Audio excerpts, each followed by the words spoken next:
Hey, welcome back, everybody. It's time once again for Closing the Wealth Gap. The one show, maybe the only show that shows you how to close the wealth gap in your own life with the man who's done it for many, our wealth coach himself, Tyrone French. Hey, Tyrone. Hey, Paul. Hello, everybody. Welcome to another exciting edition of Closing the Wealth Gap. I just want to say right off the bat that I appreciate our listeners. I appreciate the feedback that we're getting. I appreciate our YouTube audience. And, you know, we just want to make sure that we're bringing you quality content or things that you can. We're taking these complicated concepts and trying to break them down in bite-sized pieces to whereas you can not just understand what we're saying, but you can actually implement a lot of the concepts that we're talking about. And we're here as a resource. And I just want everybody to know that, hey, look, you got this app that you can use that you can contact me. It's Closing the Wealth Gap app.com. Closing the Wealth Gap app.com. You have my entire business in the palm of your hand, and just, use it or call Tyrone. When you're ready, just give me a call, 877-296-5192. Let me repeat that number again. It's 877-296-5192. And here's the man of the hour he keeps everything going behind the scene. Paul, I want you to jump in here and introduce yourself again. I mean, you need no introduction. I need no introduction. I'm the man on the street. I'm the audience asking the questions saying, really? Yes. What? How? Come on. And the one who admits, I hate to say it, nobody needs this more than I do. Well, we all need it. We all need it to a certain degree. And, we all make those mistakes. But just like the song, we all need somebody to lean on from time to time. Yeah. And that's what this show is designed to do. Lean on us. If you got a question, give us a call. If you got a phone in your hand, shoot us a text message. My app, you can just text Closing the Wealth Gap at 26360 24/7. Now, if it's 12 o'clock at night, I may not respond to the next morning. No, but hey, you probably at will. least you woke up in the middle of the night, you were anxious about something, you got in contact with a wealth coach that can literally find that answer for you. And Paul, I'm just going to tell you, I don't know of any other company or service that does that. I don't know of anybody who spends as much time trying to educate, inform, connect, cajole, cuddle, coddle, push, provoke, promote. I mean, you're just out there on a mission. You're a man on a mission. Well, it's a service, Paul. It's a labor of love. And, we sometimes we say, if I had known then what I know now. Oh, boy, all the time. So we have an opportunity to relay this information to the people where we were, 40, 30, 20, 10 years ago. So today we're going to talk about, it's a subject that, it shouldn't be frustrating to a lot of people, but for a lot of people it is. We're going to talk about taxes. Oh, we're going to talk about income tax. Oh, boy, I don't know. We're going to talk about corporate tax. You're really going to go there? We're going to go there. And I liked you up until it's now. It's one of those subjects where their eyes glaze over.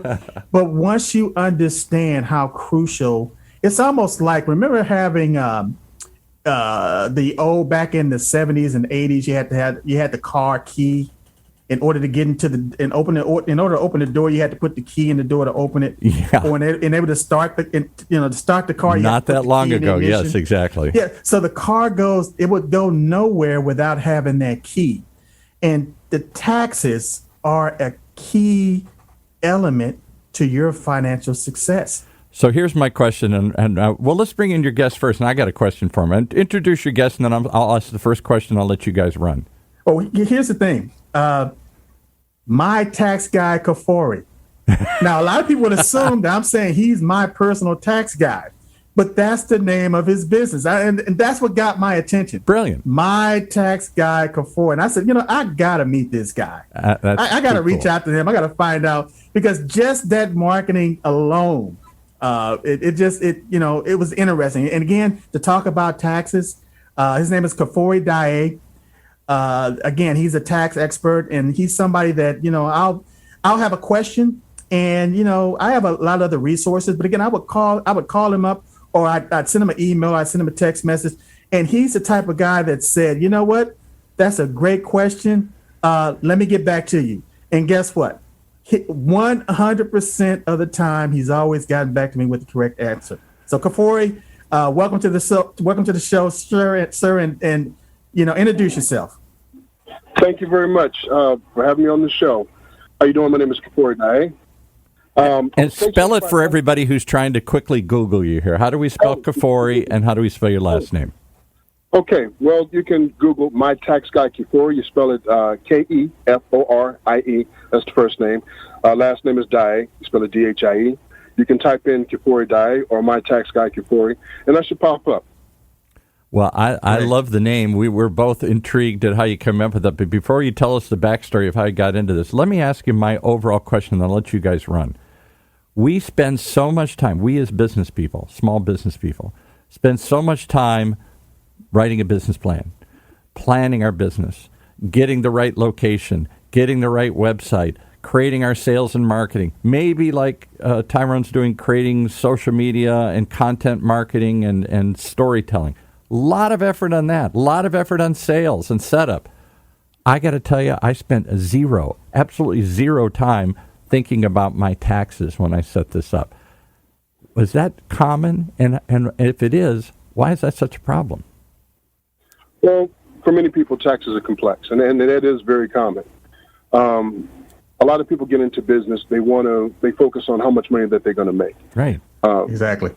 And a lot of them don't have relationships with tax professionals, accountings, or they don't have these relationships, so they don't know. And so what happens is you go to your tax guy and you say, oh, man, how much? Come on, you got to get that down. And okay, so maybe he's a little more creative, maybe find something. But do you ever just say to your clients, hey, maybe if you planned this different, set it up different, we'd have a different result? All the time. All the time. So talk about what got my attention and what got me to really focus on taxes is that I realized that I was losing money. And it's almost like having an inner tube where I'm pumping air into this inner tube, but I got 4, 5, 6 holes going out the back. And so I'm busy trying to keep air in this inner tube, and I'm losing it on the back end. And guess what? That became my norm. And so when I finally figured it out to where I had these holes that I need to plug up, then guess what? The effort was it was almost effortless. I put a system in place to where I didn't really have to think about it, didn't have to worry about it.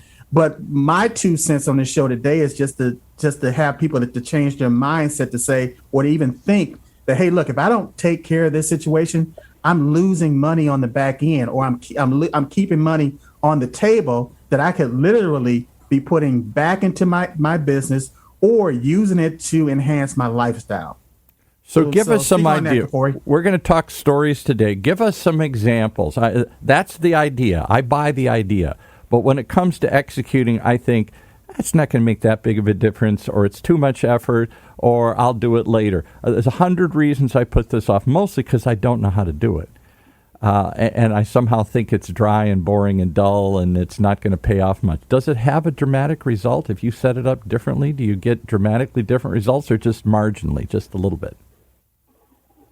Well, you get dramatic results. I mean, when you plan your expenses and your deductions and utilize the IRS code, yes, it helps a lot.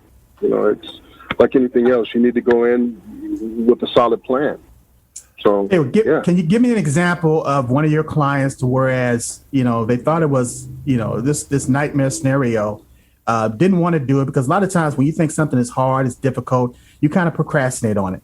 And then all of a sudden you find out how simple and easy it is. Now you're reaping the benefits of that effort. So to give us an example of actually 2 examples of one where a nightmare scenario where it didn't work and actually one of those euphoric situations where the light bulb came on and it flat out worked.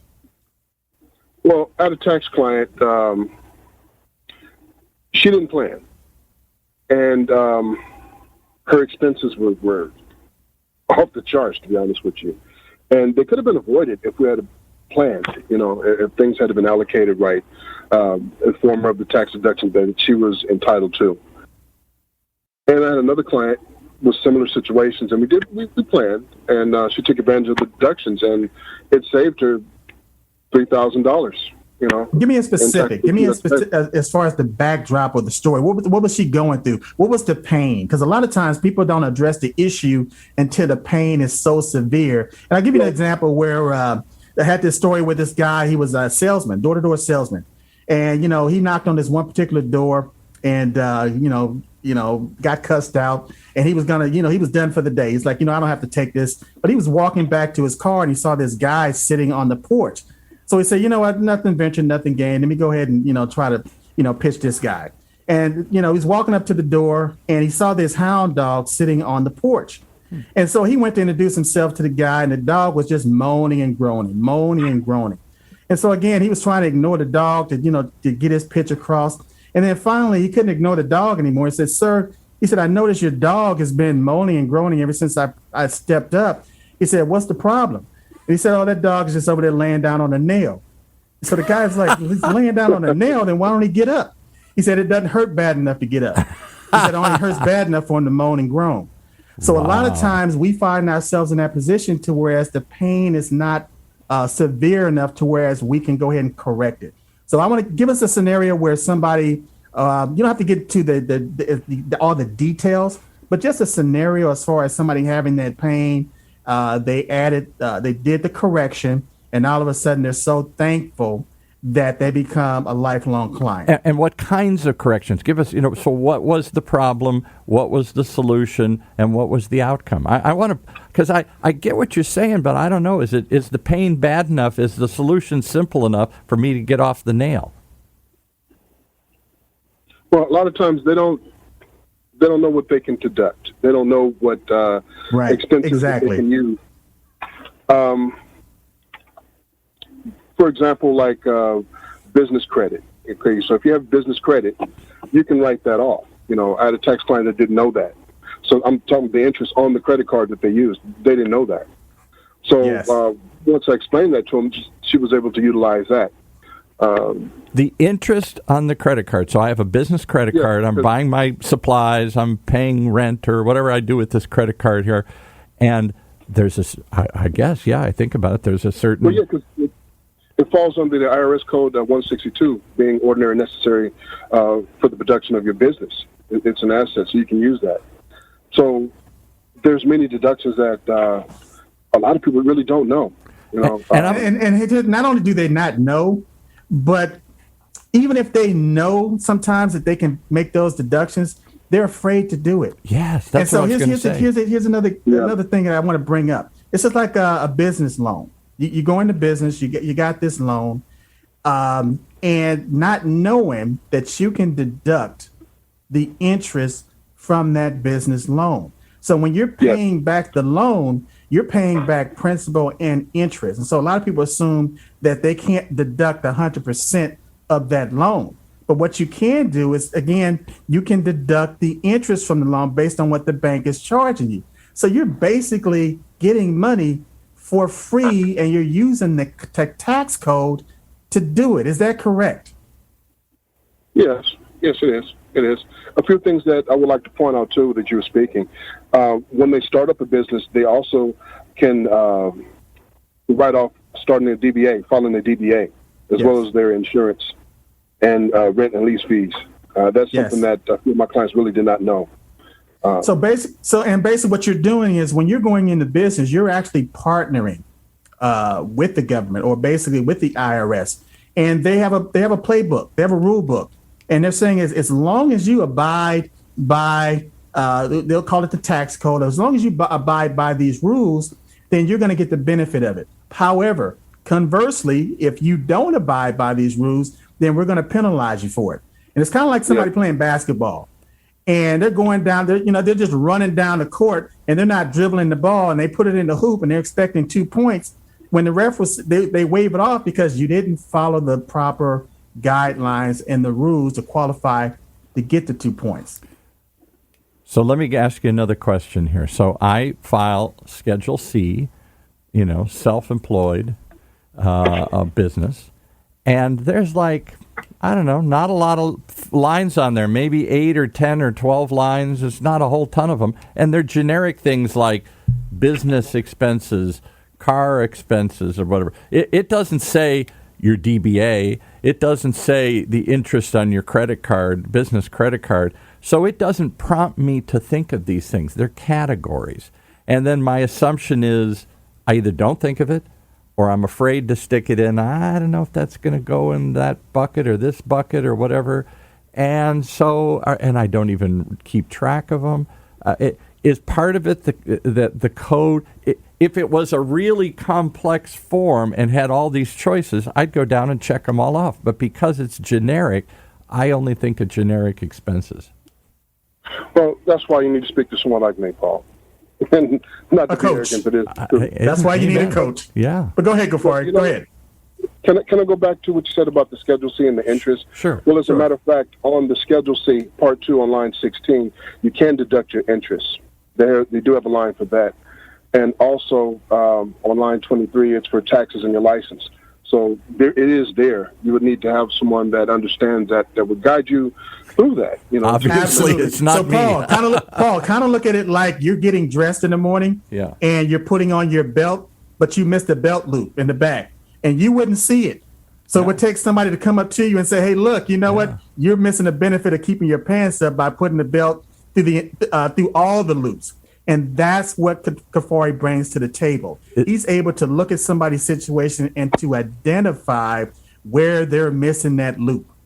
Tell us some other bad stories. Tell us some of the scary things out there. What are we missing? What you must have a million horror stories. Share. You don't have to tell us the names, obviously, but give us some stories.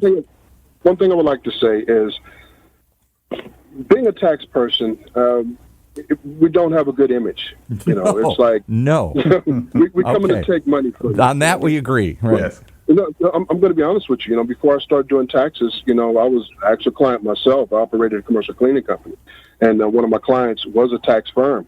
So that's how I got into it. So I really understand. So I don't. Here, let's put it this way. I don't say to my wife, "Hey, honey, let's go talk to the tax guy." Yeah, let's go meet with him today. That's the last person I want to meet. That's like meeting the dentist. I only go there when the pain is unbearable. Right, but you need to be honest with you. You need to make friends with the tax person because they can help you. I know there's a lot of do-it-yourself programs out there, and it's basic data entry. You can do that, and it does the calculations for you. Right. And we've been talking about basically businesses and business taxation and stuff. But even as an individual, some people mess up by even just the way they file. You got a husband and wife that may file jointly, and then you may have a married couple that's filing separately. Can you explain to me the difference? Because a lot of people kind of have that question. They kind of mess that up. Can you explain the difference between filing jointly and filing separately, being married? Well, when you file jointly, that means both of your incomes are evaluated as a gross income. That's what you're taxed on. Now, when you file separately, it's complex because originally when filing separately, the status was created for people that was legally separated, divorced couples that was unwilling to file jointly, for tax beneficial purposes. Okay, and it also distanced them from, liabilities like if one was being investigated of, tax evasion. So that's what that was created. And the difference is when you file jointly, your tax deduction is much higher. You're looking at about $24,800 in a deduction, and anything over $5 you're going to get taxed on when you file separately. So the best thing for a person to do is to go ahead and have that divorce decree filed, and that way they can file separately. And if they divorce and they have the kids and they take care of the kids, for more than half of the year, then they can claim head of household status. Wow. So Can they both claim head of household status or just one? No, they cannot. Whoever has possession of the kids and is providing support, more than half of the support for the kid over, and the kid is in the house more than a year. Less than a year, little over 6 months. Then they can claim the head of household status. Well, you're again giving me lines and figures and ideas, and I'm trying to come up with the concept. Is the pain bad enough to get off the nail? Tyrone said it all. I'm a moaning dog laying on the front porch, hating taxes, hating going to the guy, but why don't I get up and stop moaning about it and do something about it? Let me give you another example that I'd love to hear about. It's not just the positive side, the greed. Hey, you can do better. Let's talk about the fear. What if you screw this up? I've heard lots of horror stories. People I know got into big trouble with the IRS and the penalties added up and went and chased. And I'll give you one example. A guy I knew years ago, not me fortunately, but another guy I knew, relied on an accountant to do his taxes. And I guess he relied on his partner to do his taxes. And somehow the guy screwed it up badly. And they split up, and he kept the business. And all of a sudden, he got a bill from the IRS for like $100,000. And he's like, $100,000. And they start going back and forth and everything else. And he says, well, I'll declare bankruptcy. It's personal.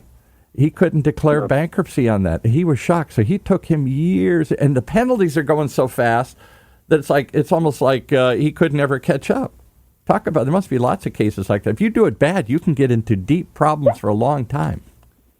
Yes, you can. Yes, you can. And tax debt resolution is a booming business. So it is. You do not want to owe the IRS. Okay, you really want to have your things planned out to where you pay your correct amount. So yeah, there's a few clients that I have that didn't do that. They kind of skipped on taxes. They kind of skipped and got into. Sure, yeah. A lot of small businesses, hey, they'll take this as cash or this is this or whatever. So and I'm going to jump in here too. A lot of people, and this is a common mistake where people are getting ready to retire, or they have 401ks that went from company to company, and they have that retirement money at the other company. So they decided to take possession of that money. Ooh. Without knowing that there's a time limit that they need to transfer, because those are qualified dollars, that they need to transfer that money to another custodian. Well, not only did they not hit the time limit, but they spent some of the money. And so then they kind of found out that, hey, not only did they get penalized, but they have to come up with the rest of that money that they spent just to make that account whole again. So, Kafori, can you speak on that as far as, again, people not understanding the rules in certain scenarios that they can absolutely avoid, but if they don't do it, will turn into a tax nightmare? And could you ask the question again, please? I mean, are we talking about retirement plans, or could you ask? Well, let's say if somebody has a retirement plan and they want to transfer money from point A to point B, or trustee to trustee, is it wise to take possession of that money yourself, or is it better just to have it transfer from trustee to trustee? And I'm talking from a tax advantage or a tax point of view. No, it has to be transferred from trustee to trustee. Otherwise, it comes to you and it's income. Again, let's say you take possession of that money. What is the outcome of you taking possession of that money tax wise? I mean, is the government going to withhold some of the money, or speak on that a little bit? Yeah, there's an early withdrawal penalty if you take it under 56, I believe it is. So there's a penalty for early withdrawals. Yeah. So penalties, a million hidden penalties. So I think that's why many of us, I hate to say it, overpay rather than try and, some try and underpay. I get it, especially, cash businesses, restaurants or something. But on the other hand, I suspect a lot of people would rather overpay rather than run into a problem later. I'll give them more. I don't want to be aggressive in my deductions. Give them everything they want, and then I'll never have to talk to them. Paul, do you mind if I say something? And it's going to be nails across the chalkboard. Sure. Well, I'm going to be honest with you. I think that's a good idea to overpay, because at least you're going to have a refund coming back. It's what you invest your refund in is really what matters. Yeah. You can utilize all the expense deductions and help yourself. But, I think that's another thing, my tax clients have. They don't want to pay taxes. And, right. I mean, once again, before I got into the field, I was on the other end, so I understand. But that's why it's very important to talk to a tax professional, really understand, the whole concept of taxes. But you really want a right. refund. That's what you really want, and it's right. what you use that refund for. Talk about that, Tyrone. Paul, here's the thing, though. I'm on the opposite end. I know. We've talked because about this before. I'm the type of guy that I don't want to overpay. And so, because I would rather use those dollars in my business or to create my lifestyle.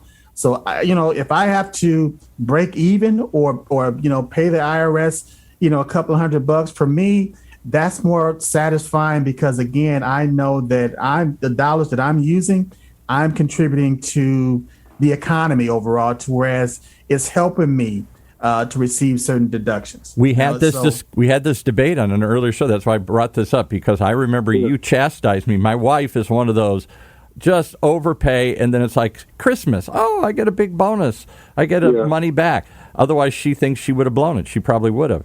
Tyrone saying you're letting them have that for interest free for the government to play with that money. Right. So, Kafori, do you get a lot of clients that really, they want to, they don't want to overpay. They want to just keep a lot of those dollars, in house, to whereas again, they can put those dollars back into the economy to whereas they can show certain deductions. Yes, by investing into a business. I mean, so. The difference in position, I accept your position as well. I mean, I agree with your position as well about, putting it back into your business. That's what you're supposed to do. And I think it's a transition, for like receiving the refund and investing in your business. That way, it works more for you. Right. Exactly. And not against you. So basically it's a personal thing, it's a personal choice. But the most important thing is to make sure that you're following the rules and you're following the guidelines so that you don't get that letter in the mail that's going to knock the wind out of you. Yeah, right. Definitely. And scare you because it's a serious letter. It's a serious letter. Is there? Talk about resolution, because I had a client once years ago, and he said, "I wait for them to do it, and then we just settle." He almost like provokes them because somehow he thinks he'll get a deal in the settlement. Is that a misperception on his part, or are they easier to deal with than I fear? I don't want to ever get that letter. Well, tax debt resolution is not my specialty, but I do deal with other tax professionals that do.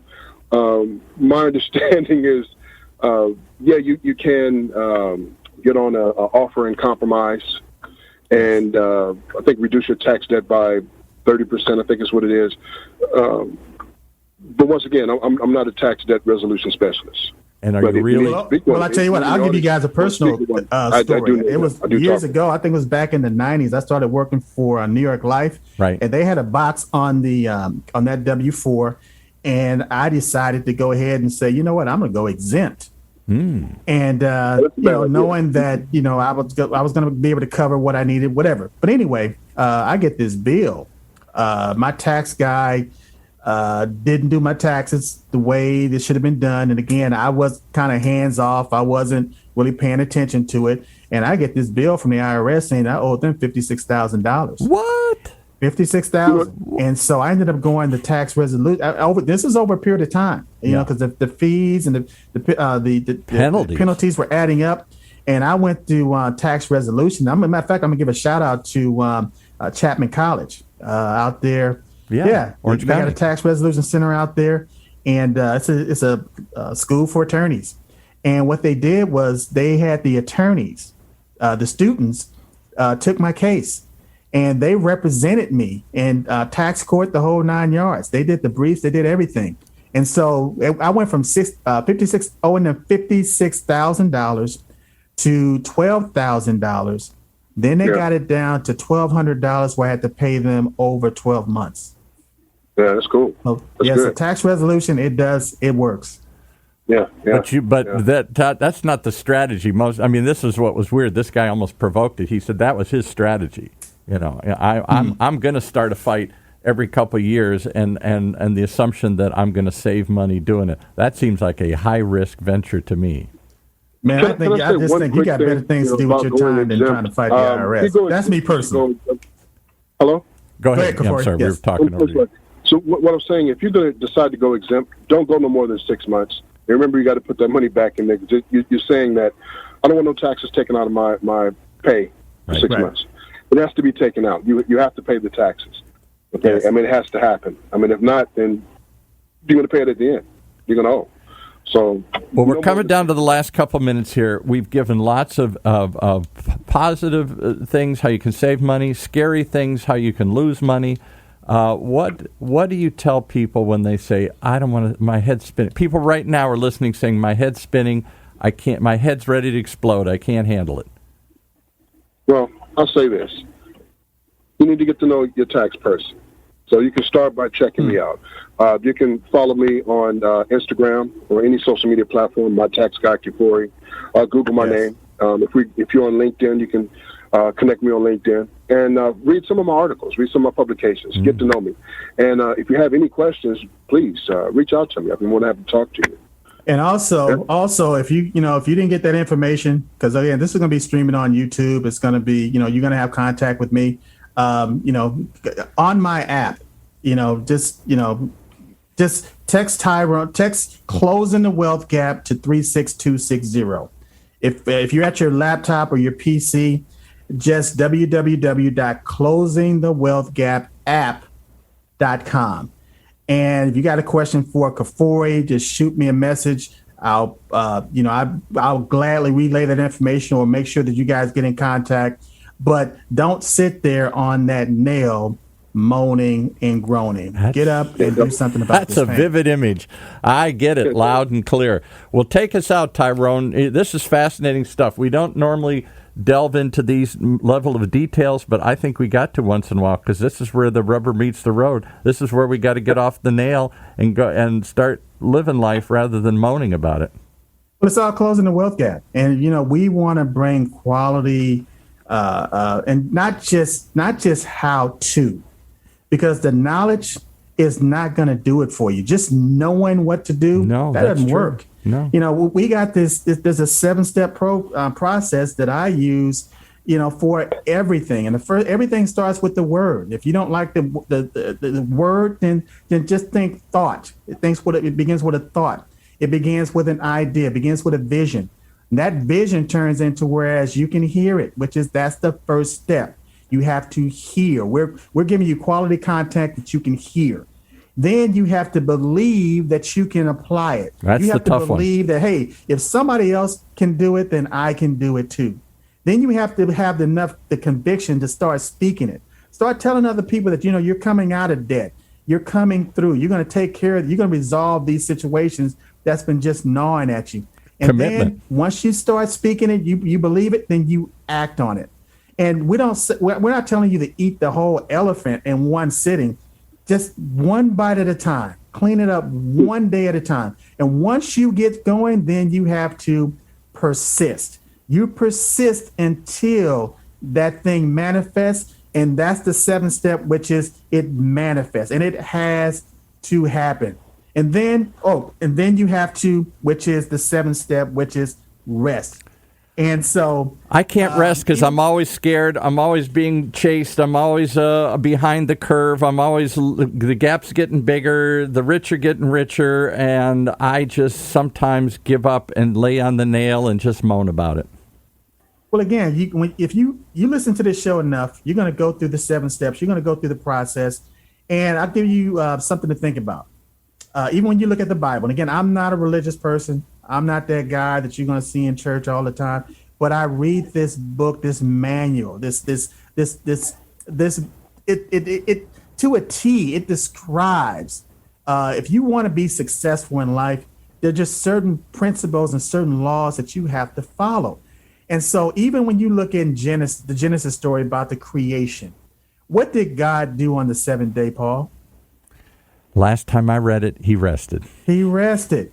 He rested. He had the form of rest is where, as far as the tranquility, where you find yourself. You see exactly where you want to go as far as the next step, as far as that recreation process, reinventing yourself.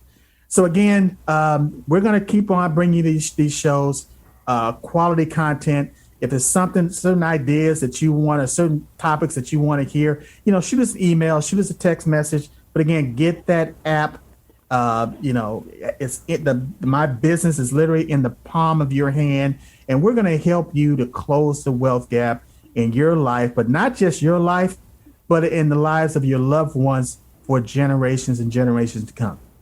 Love it. Yes, sir. Love it. All right. I'm gonna start resting easier. I'm just gonna tell everybody, who's your tax guy? My tax guy, Kafori.